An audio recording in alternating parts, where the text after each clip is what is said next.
Everybody was in a little bit of a state of shock. Everybody was in a little bit of a state of shock.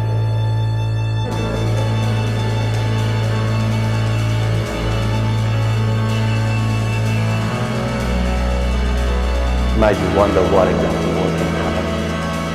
Made me wonder what exactly.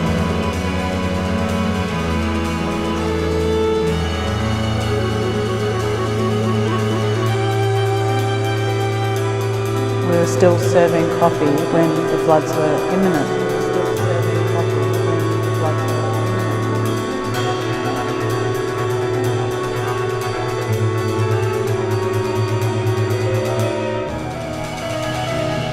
It wasn't just material need, I think people needed people.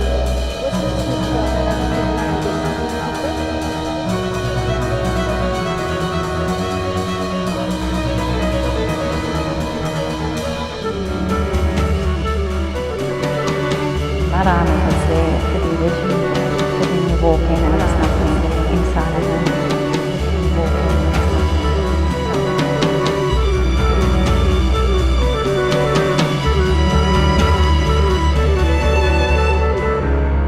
Brisbane is built on a floodplain.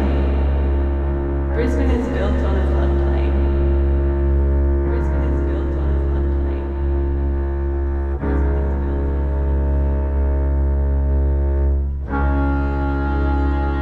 To be seeing the power of that water in the river,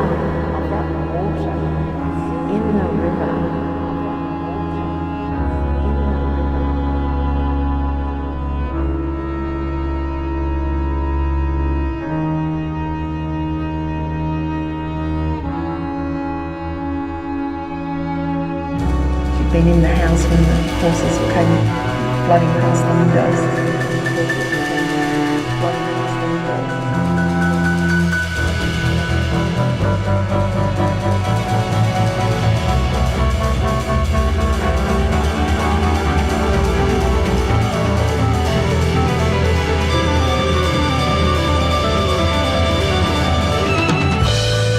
Many people are still grieving the loss of not just property or possessions, but a way of life. Not just property or possessions, but a way of life.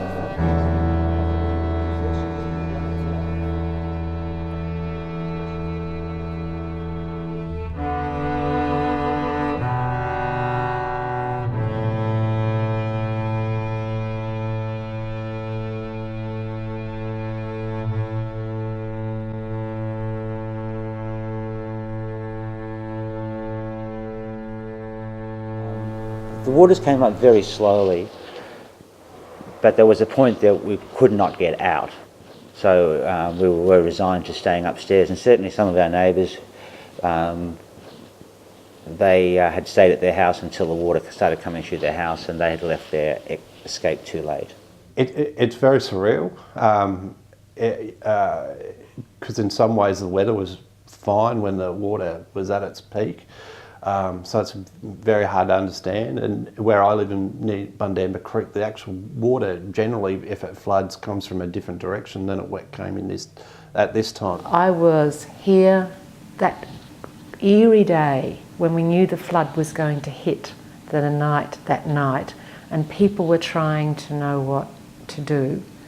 And I was in the streets in West End, in the streets in South Brisbane, knocking on the door saying, did you live here during the 74 flood? And if it was no, I'd say, well, your neighbour has just told me this is where it came from then. So are you ready to go underwater? I found it very incongruous that it was a bright, shiny, sunny day. The rain had stopped and yet the water was still rising, and that was a very strange feeling, because when you're thinking of floods, you're thinking of rain, lots of rain, and there had been rain and lots of rain, but on the day that the floods came to Brisbane, the rain had stopped, and yet you had this strange ethereal feeling of this impending doom as you watch the muddy water rise up the streets and threaten to engulf people's houses.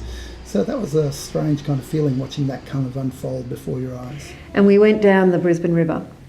This was before the Brisbane River had peaked, and we could see even without peaking, just how bad things were in places like Ipswich, and Goodna and Bundamba, and it was coming into the Brisbane area. And when you see it from the air and you saw the scale of it, and it was already clear that whole suburbs were underwater to the roof. We've only got limited flow meters throughout the Brisbane River, but what was measured was that the inflow to the Ivanhoe Dam was about 200 to 300% what it was in the 1974 floods during the 2011 floods. But in the morning it was certainly quite surreal when people came out of their rooms along the front top veranda and looked out at this lake just half a metre below the top veranda.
Well, when we couldn't get it, our evacuation process was basically defined by the fact that we were isolated. We couldn't actually drive out, and the water was too deep to walk through at that point. We're at a higher point, we'd have to go through a low spot to make our way out.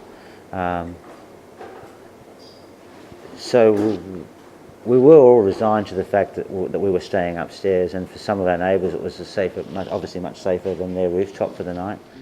It's such a probabilistic thing that there's no one input, like this amount of rain always results in this amount of flow to the river, because there's so many variables, how much rain, where the rain falls in the catchment. And I had food poisoning, and I was sick with food poisoning from eating fish for 14 days during this time. So all I wanted to do was go to bed. So I was saying to people, where's your bedding? Because if you get flooded, you'll need a dry bed to sleep on, and literally help people take beds up to the higher level of their property, because to me that was just so important that they kept, and it was indicative of just trying to get people to understand what was going to happen. And after the flood, I met someone in East Brisbane and knocked on the door, and she said, the worst thing that ever happened to me was when you knocked on the door and told me to get my bedding up to the next level, because I suddenly realised this was serious. Some people in some areas, the time was pretty short, so they would have to leave some things behind, and then that's a very difficult and emotional thing to do, to pick what you want to take and what you can take. Do you take the important paperwork, or do you take the pictures of your kids? All I wanted to know was my children were going to be safe, and also that my staff was safe, and that they could go home and get their animals to safety, to get their cars to safety. So we just landed in New York and turned on the phones, and you know how the phones have a message, I go dit dit dit dit dit. Well, the phone just kept on going dit dit dit dit dit dit dit, and I thought, oh no. I actually thought one of my elderly parents was sick, or there was a problem, and so I went to the International Message Bank, and it was just extraordinary, the messages being left on the phone, like, turn around, come home, you've got to come home straight away. In a peaceful, developed country like Australia, it's actually very rare that we all feel a moment of fear simultaneously. And during the night we could spend our time, we had a long oar and we were able to fend off shipping containers that were floating past the hotel very slowly, but we were able to keep them off hitting the side of the hotel and things like that.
The next morning when we woke up, we realised then that we had to get out of the building simply because, although we didn't think the floodwater was rising anymore, it was time to go. And that's when we began to discuss which exit we would make, whether we'd go down a low street or whether we'd go up along Brisbane Terrace. Eventually the CES came and they towed us out. So I just remember being glued to the TV for the first 3 days, and then making phone calls in to find out how we could assist with it. Because we had been through the floods in Ipswich in 1974, my husband's parents' house at Bundamba was right under. We knew instinctively what we were going to face when we got back, and that was probably harder, knowing what the emotional response from everyone would be. So the water coming in the way it came, and then after the shock and devastation of seeing on the news what happened in Toowoomba and elsewhere, it really sort of put you on the back foot. I think when people only have a few possessions, it's really important for them that those precious possessions are kept safe. and kept in safekeeping, and so it was important to intervene early to make sure that that stuff was taken to a safe place, and so that the people involved didn't need to worry about that. The businesses need your help just as much as the residents, because everyone wanted to help residences, not businesses. And this is crazy because some of the residences had their businesses in that area, and as we found out later on, if the businesses didn't survive, the suburb didn't survive. It was a very sombre experience. I was telling Queenslanders, and it was the first public announcement that the capital city was likely to see flooding. It was likely to see flooding of a 1974 nature, and that people's homes were going to be inundated. And that's a very hard piece of news to deliver. Brisbane's Built on a floodplain. You only have to see, the gold-plated markers of this was the level of the 94 flood the 74 flood in old buildings to see that, the water can rise to that level. And so since the 1974 floods, we've continued to build along the riverbanks. We've continued to concrete areas that stop natural runoff getting to the river at spatially and temporally different times. We have neighbours down the road who were both work in the city, and they had catch the train in, and they had left in the morning fully expecting to be back home to their normal home in the evening, and during the course of the day their house was lower than us, and they never didn't get back to their house until a week later. Wow. So a big shock for people like that.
Early in the afternoon I realised that the creek I'd never seen the creek so high, and I realised that there was definitely, we were going to be at least cut off.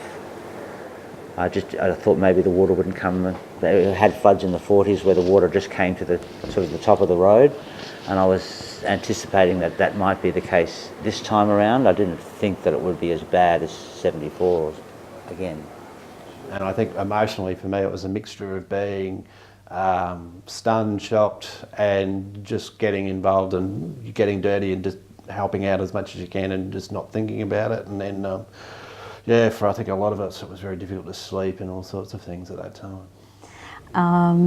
We knew that people would be in evacuation centres. We knew that they would have lost everything, that things were going to be very grim. We also knew that there would be family breakdowns. We knew that probably people would not get the help that they thought that should be coming, and we certainly knew that the insurance companies would be pretty bad in determining any payouts. I think that the devastation really made them lost, and you can see that you can see that. You can see that they were just absolutely lost. And again, it wasn't the material possession. It was just like, where do I even begin to rebuild?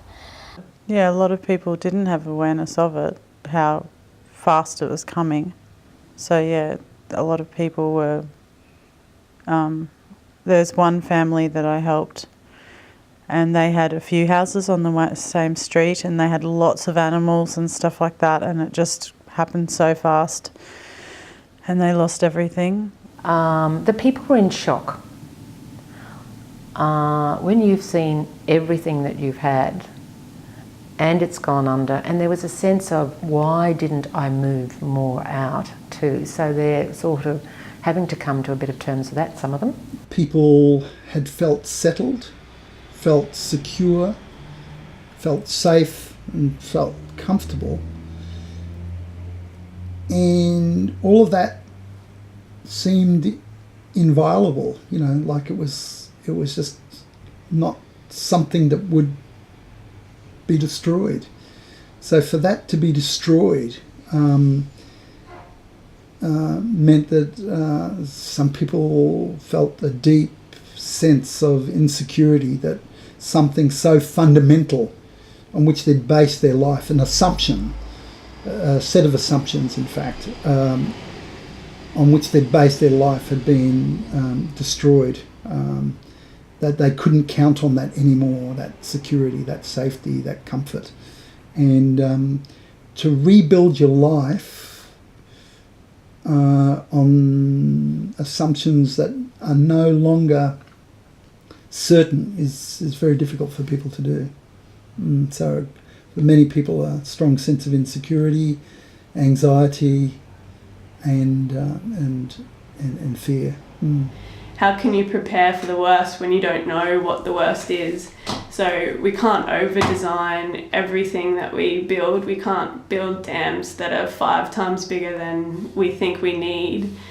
So what we had in place was what we thought we needed to mitigate flood effects in Brisbane, and it just turned out that what happened was the perfect storm of events, and what we had wasn't enough. Everybody was sombre and sad. Some people who were staying upstairs had already lost pets or knew that they were going to lose their pets. And it was just quite a sombre, resigned view. Yeah, I was sad that I knew that there was going to be a lot of damage and a hell of a mess to clean up.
in the morning when we were looking out from the front veranda onto across to other neighbouring houses which were well and truly underwater, and seeing the amount of debris that was floating past, things like people's collection of dolphin plates just floating on top of in their styrofoam packets, and I think there's even somebody even took a photograph of a guitar floating by, and just the belongings of people, treasured items of people being just washed away. That was sad. But there's also the stories, the individuals that will stay with you forever. People who lost their homes, but people who lost their children. And that's a memory that's never going to go away. Sure. It was sentimental things, and for her, this was everything. This was like 60 years of collecting from childhood. You know, these things that meant so much, and every aspect of it. You know, you can see when she opened it up, she just absolutely lost it. And for us, it's nothing. It was a doll. It was a matchbox. It was a shell. You know, it really, from outside, it was absolutely nothing. But for her, it was absolutely everything. 60 years of carrying this with her, you know, everywhere, and it's gone, and she can't replace it. That one tin box just, for me, highlights the devastation and the emotional loss for a lot of people. The one that sticks out for me the most is a friend who had a North Sydney signed rugby league jersey, and North Sydney don't exist anymore, and some of the blokes probably aren't even kicking anymore, and he can't. There's no way he can replace that. And for him being a North Sydney fan for a team that don't exist in the football anymore, that was something that he can't ever replace, and yeah, it's gone forever. So one of the items that was lost that was really valuable to one of the people who used to come to my cafe in Yeronga, she's a piano teacher, and she lost her piano that was in the family for years, and all the beautiful music books that she had with stormy weather written on them. It was pretty amazing because, like, we opened up the piano seat, and stormy weather was the one opened on the front that was in the house when it flooded, and then I've got an image of the piano that's just all in pieces on the front lawn that was totally destroyed. So one of the Indigenous ladies that we helped, her husband had died recently, and she was just recovering from that grief, and in moving her belongings out of her house, she mislaid her husband's shoes, and that was very distressing for her. It was as if his shoes carried his memory for her, and to have lost those was very traumatic for her. Yeah, there was a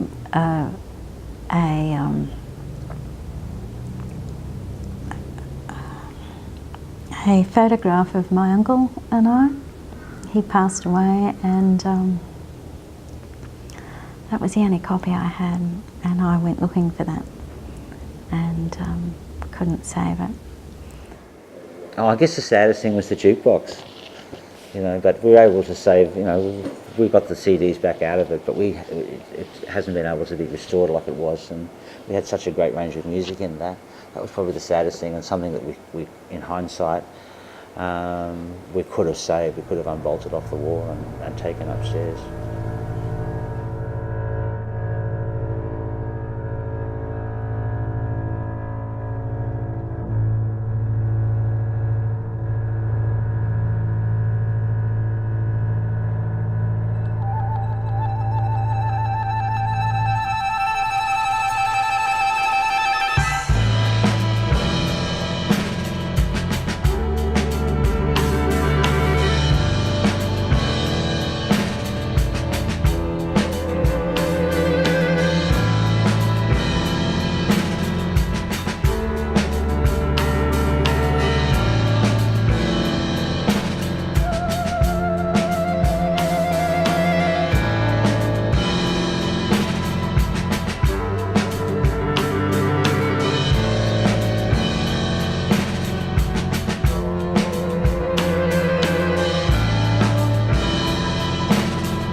I think some people realised that they probably weren't going to be coming back to the area. In every street I went to, in every town that I visited, in the clean-up, out on the front yard is a pile, and the piles ultimately all look the same, whether they're from the most wealthy households or the poorest. You know, when mud takes everything, it looks like the same pile of rubbish, and it doesn't matter whether the lounge was worth $15,000 or $500. When it's all upside down and full of mud, it's a great equaliser. And also, you know, just seeing our old people go through it again and again. Goodna had been under the floods in 1955, 1974, and this latest flood. They really felt disempowered, and therefore a lot of stuff that may have been able to save was out on the footpath and picked up fairly quickly without people having time to see whether the photos could be saved. And that was a very important mourning process afterwards, that people had to come a bit to terms with that. And a lot of insurance companies, are proven now to be wrong. Legal aid cases were quite successful against them. You know, I fought my insurance and I won in the end, but they didn't want to pay me out at all. They put all sorts of stumbling blocks in your way, and that just gives you, after all the emotional stress people have been through, it just puts another barrier, another jump. We recognised that while we can rebuild homes and give you material things, there was a lot of internal emotional trauma. I seriously have not had my own home for the last year and a half, so, and that's since. Somebody that I don't know directly, but I have heard of somebody else in business who wasn't there as long, hasn't been established as long as I've been, and committed suicide as a result of not being able to come to terms with the burden of the debts.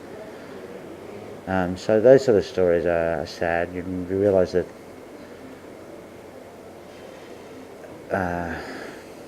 things can be better, and it's just a shame that they couldn't have sold it through that, but they're the sad stories for me.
I managed to get a loan from the government agency, Queensland Rural Adjustment Authority, at 4%, at $250,000, and my existing bank gave me another $50,000 on top of my mortgage of $280,000. So I'd spent the last 20 years working down, so I was kind of back to where I started from in terms of debt, which is just the realisation that things are going to take longer than you thought. I guess it cost me about $300,000, I think, financially. I don't think I did recuperate. I'm only starting to recuperate now. Yeah, it's had so many different ramifications in our lives and so much compounding pressure that, you know, it's ended up in personal separation, divorce and all sorts of stuff, which is only coming to bear now. Yeah.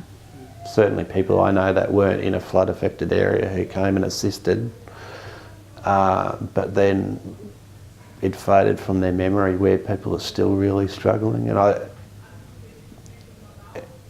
that's everyone. That's a small business, that's local residents. Things are still getting back on their feet, and it's an emotional journey that I don't think is captured by, today tonight. I was shocked that something that seemed so inevitable actually did eventuate.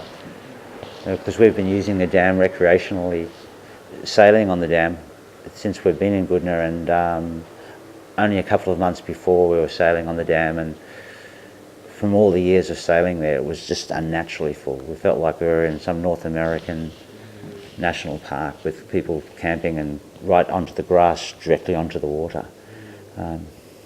So just the shock and sort of sense of inevitability that maybe I felt like it shouldn't have happened.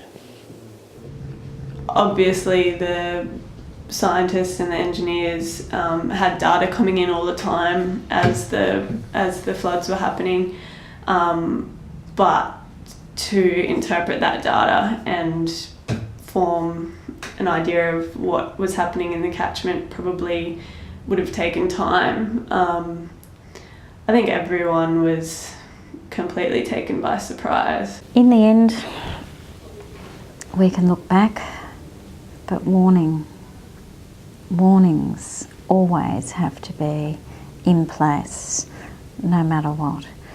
And a lot of people, particularly the older people around here, say no warning meant we got nothing out. And we were very lucky that we didn't lose anyone. Not until the day that it happened. Yeah. If we'd been told a couple of days earlier, obviously everybody could have saved a lot more. We need to really understand we survived, but if it was any worse, it really only needed to be that much worse, and I don't believe that central process would have worked as well. And the most important thing is it's how our community manages the long-term people who aren't faring well is the real statement of how our city survives the flood. The one thing I would try to do more of next time is really give people a sense of how long it takes to rebuild. I think many people felt, okay, well, we can do this and we'll be back in the house in 6 weeks and, we'll be fine. And, particularly on an event of that scale, it just doesn't happen like that. The Royal Mail Hotel in the end was shut for about 2.5 months. We're neighbours, and really we need to be responsible for each other's well-being. And I think that for some people that would actually have opened up their hearts and perhaps their eyes to see each other in a different light. I think most people would have felt there were moments there where we were proud to be people who were related to each other, who cared for each other. But we've got to get beyond just being proud of that moment to actually turning that feeling into a way of life. And that can only happen if we commit ourselves to intentionally living that way, day in, day out, week after week, month after month, year after year. regardless of whether the rains come or not, regardless of whether the floods come or not. And that's what I would hope for. Well, it is the same pub. It's been here since the 1800s, and it's probably survived half a dozen floods, and not as many as high as 74 and 2011, but it's been here a long time, and I think it'll be here a long time still.